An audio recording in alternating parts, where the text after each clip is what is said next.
Assalamualaikum warahmatullahi wabarakatuh. Jumpa lagi dengan saya di channel YouTube Nirma Fatmala Sandi. Jangan lupa sebelum memulai videonya tekan tombol like dan subscribe. Nah, kali ini kakak akan menjelaskan tentang titrasi asam basa. Nah, titrasi asam basa ini ada di pelajaran kelas 11 semester 2 yang setelah larutan penyangga itu adalah titrasi asam basa. Nah, sekarang apa sih titrasi itu adik-adik? Nah, kakak punya ini namanya apa? Alkohol ya. Alkohol 70%. Nah, berarti larutan alkohol ini itu konsentrasinya adalah 70%. Berarti mengandung alkohol 70% di dalam larutannya.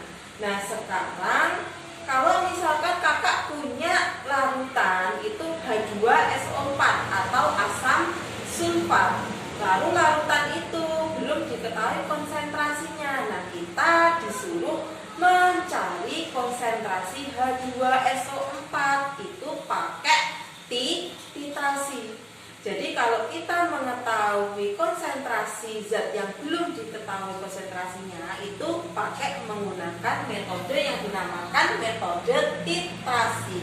Nah, apa sih metode titrasi itu? Di sini kakak sudah tuliskan. Titrasi itu adalah suatu metode untuk menentukan konsentrasi zat dalam larutan. Caranya dengan direaksikan dengan larutan yang sudah diketahui konsentrasinya. Jadi mereaksikan zat yang belum diketahui konsentrasinya dengan zat yang sudah diketahui konsentrasinya. Nah, kalau titrasi asam basa berarti apa? Titrasi yang berhubungan dengan larutan asam dan basa. Nah, contoh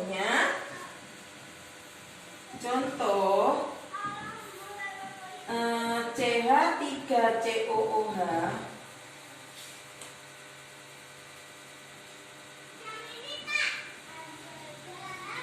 contoh titrasi CH3COOH dengan NaOH 0,1 molaritas. Nah, di sini terdapat dua larutan apa saja? CH3COOH asam asetat dengan natrium hidroksida atau NaOH 0,1 molaritas. Jadi kita disuruh menentukan konsentrasi CH3COOH dengan menggunakan 0,1 molaritas NaOH. Nah, kalau di dalam kimia konsentrasinya itu biasanya ditulis dengan molaritas ya, molaritas. Nah, bagaimana titrasi ini berlangsung? Nah, kakak punya alat-alat titrasi. Di sini kakak sudah menggambarkan. Jadi cara kerja titrasi, alat-alatnya itu rancangannya seperti ini. Yang pertama adalah ada statif atau cagaknya ya ini ya. Ada statif. Di sini ada seperti penyangga di sini bawah. Ada statif. Kemudian yang kedua klem. Klem ini adalah penjepit. Jadi kalau misalkan di sini ada buret, tabur kecil ini ya, dijepit seperti ini. Nah, ini namanya adalah klem, penjepit yang dari statif. Jadi statif menggabungkan ke buret. Kemudian yang kecil ini, pipa kecil lancip, ini namanya adalah buret.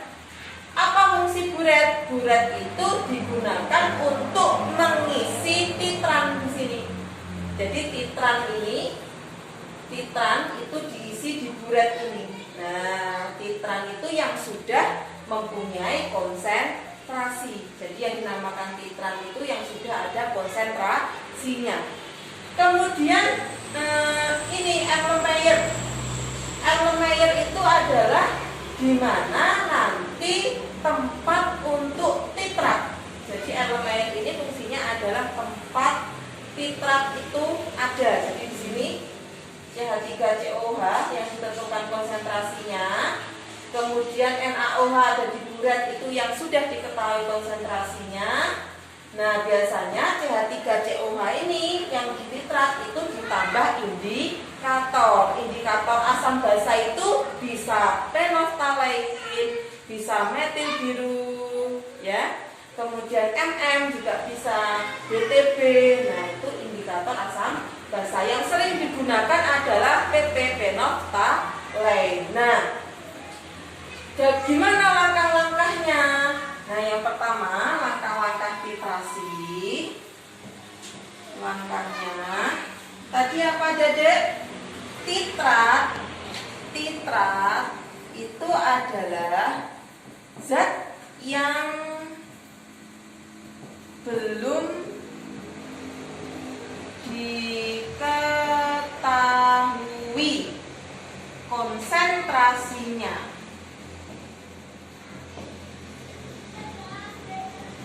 Nah, jadi titrat di sini diisi di mana? Diisikan di Erlenmeyer, ya. Erlenmeyer. Kemudian titran itu adalah zat yang sudah diketahui konsentrasinya. Nah, titran di sini diisikan ke dalam buret. Nah, buret itu isinya biasanya 50 ml, jadi di sini harus kebek titran. Jadi titrannya itu harus penuh sampai 50 ml. Nah, setelah buretnya terisi, Erlenmeyernya juga terisi, maka langkah yang kedua, kita mencampurkan NaOH 0,1 molaritas ke dalam CH3COOH tetes demi tetes. Nah, jadi NaOH yang ada di atas, jadi di sini NaOH ini itu harus dicampurkan ke CH3COOH ini tetes demi tetes. Nah, tetes demi tetes NaOH ini akan bercampur dengan CH3COOH. Nah, cara meneteskannya gimana? Ini kan ada keran, jadi kerannya ini itu diputar dulu. Nah, pada saat ini diputar maka nanti akan menetes seperti ini. Kalau diputarnya terlalu nemen maka mancur, nggak boleh. Jadi pada saat keran diputar sedikit maka akan menetes kayak kita seperti muter keran itu, Adik-adik, ya. Kalau kerannya terlalu bancar kan airnya bancar. Kalau kerannya sedikit diputar itu maka airnya akan menetes. Nah, pada saat tetes demi tetes ini terus dilakukan, kapan kita akan melakukan penghentian titrasi ini? Nah, pada saat tetes demi tetes maka titrat ini NaOH diteteskan. Titrat itu harus diginikan. Nah, digoyang. Jadi titrat yang ini itu digoyang terus seperti ini. Nah, seperti ini. Pada saat titrat ini warnanya berubah menjadi pink, maka titrasi ini dihentikan. Jadi kerannya harus diputar, harus berhenti. Tidak boleh ada yang menetes lagi menuju ke CH3COOH. Jadi, tulis ya. Yang ketiga, titik akhir titrasi dihentikan jika titrat CH3COOH berubah warna menjadi pink muda. Jadi pinknya nggak terlalu pink gitu enggak, tapi pinknya itu pink muda. Nah, pada saat terjadi pink muda inilah maka terjadi titik ekivalen. Nah, titik ekivalennya itu adalah mol asam sama dengan mol basa. Nah, ini yang paling penting. Jadi pada saat terjadi titik ekivalen maka mol asam sama dengan mol basa. Kenapa kok bisa terjadi mol asam sama dengan mol basa? Nah, ini langkah kerjanya. Pada saat kita tadi mereaksikan NaOH diteteskan demi tetes ke CH3COOH, karena CH3COOH itu kan ada H plusnya. Kalau NaOH itu ada OH minnya. Nah, OH min bertemu dengan H plus di CH3COOH di sini, berarti H plus bertemu dengan OH min, maka dia akan menyatu menjadi reaksi, yaitu OH min plus H plus menjadi H2O atau menjadi air. Sedangkan air itu pH-nya adalah netral. Nah, pada saat OH min semua terikat dengan H plus, maka di sini tidak ada ion H plus lagi, semuanya sudah terikat menjadi plus OH min. Nah, karena itu OH min sama dengan H plus, atau dituliskan titik ekivalennya adalah mol asam sama dengan mol basa, karena jumlah asam dan jumlah basa di sini adalah sama. Nah, makanya rumusnya seperti ini ya, mol asam sama dengan mol basa.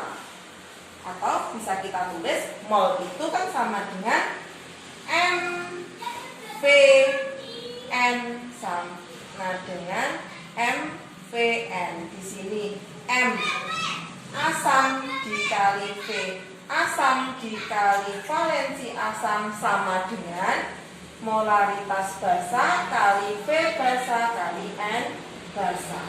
Nah, di sini Ma itu adalah molaritas asam, Va itu adalah volume asam, Na jumlah, karena H plus, asam itu kan H plus, berarti jumlah H plus, Mb molaritas basa, Vb volume basa, sedangkan Nb adalah jumlah OH min. Nah, jadi rumus titrasi itu cuma satu, yaitu MVN molaritas kali volume kali N asam sama dengan molaritas kali volume kali N-nya basa. Nah, di sini rumusnya titrasi. Nah, ini wajib kita hafal ya. Titrasi itu cuma satu ini saja, yaitu molaritas kali volume kali valensi. Titrasi antara 10 ml larutan HCl dengan 15 ml larutan CaOH2 kali 0,1 molaritas, maka tentukan konsentrasi HCl-nya. Nah, di sini terdapat larutan kalsium hidroksida ya. Kita disuruh menentukan konsentrasi dari larutan HCl. Maka kita ketahui dulu ya supaya gampang. Diketahui ini apa? Volume ya, berarti volumenya HCl sama dengan 10 mili. Kemudian ini volumenya CaOH 2 kali ada 15 mili. Kemudian ini berarti konsentrasi ya, CaOH 2 kali 0,1 molaritas. Berarti molaritasnya CaOH itu 0,1 molaritas. Nah, sekarang kita butuh N atau valensi HCl dan N-nya CaOH 2 kali. Berarti apa? N itu kan jumlah asam, N basa juga jumlah basa. Berarti N-nya HCl berapa? Hanya kan cuma 1. Berarti N-nya HCl adalah 1. N-nya CaOH 2 kali. OH-nya berapa jumlah OH-nya di sini? Jumlah OH-nya ada 2. Berarti N-nya 2. Nah, sekarang yang ditanya adalah molaritas dari HCl. Nah, rumusnya apa? M asam, V asam, N asam sama dengan M basa kali V basa kali N basa. Berarti di sini molaritas asamnya kan miliknya HCl ya. Berarti molaritas HCl dikali volume asamnya HCl berapa? 10 mili. Asamnya di sini berupa HCl, basanya berupa CaOH 2 kali ya. 10 mili. Kemudian N-nya HCl berapa? N-nya HCl adalah 1, N-nya asam 1. Kemudian molaritas basanya adalah CaOH 2 kali berapa? 0,1 molaritas. 0,1 M dikali volume basanya 15 mili dikali N-nya basa berapa di sini? 2 ya. Nah, berarti molaritas HCl sama dengan ini 0,1 molaritas dikali 15 mili dikali 2 dibagi 10 mili dikali 1. Ini ya. Ada yang bisa dicoret di sini? Bisa ya ini ya. Dicoret tinggal 1, 10. Berarti bagi 2 di sini 5, 15 dicoret, ini dicoret berarti 1 di sini 3, berarti 0,3 MHCl-nya berapa? 0,1 kali 3, ini kan 3 tadi. Berarti 0,3 molaritas. Jadi konsentrasi HCl-nya bisa diketahui melalui konsentrasi dari basanya, yaitu CaOH 2 kali 0,1 molaritas. Nah, jangan lupa ya, N ini menandakan jumlah asam, juga menandakan jumlah basa. Jadi kalau misalkan kakak punya H2SO4, berarti di sini jumlah asamnya berapa? 2, karena hanya ada 2. Contoh lagi, BaOH 2 kali. Nah, karena OH berarti basa. Jumlah OH-nya berapa? N-nya berarti 2. Contoh lagi misalkan AlOH 3 kali. Nah, berarti jumlah OH-nya berapa di sini? Jumlah OH-nya ada 3. Nah, seperti ini ya. Jadi N itu melambangkan jumlah asam atau jumlah OH.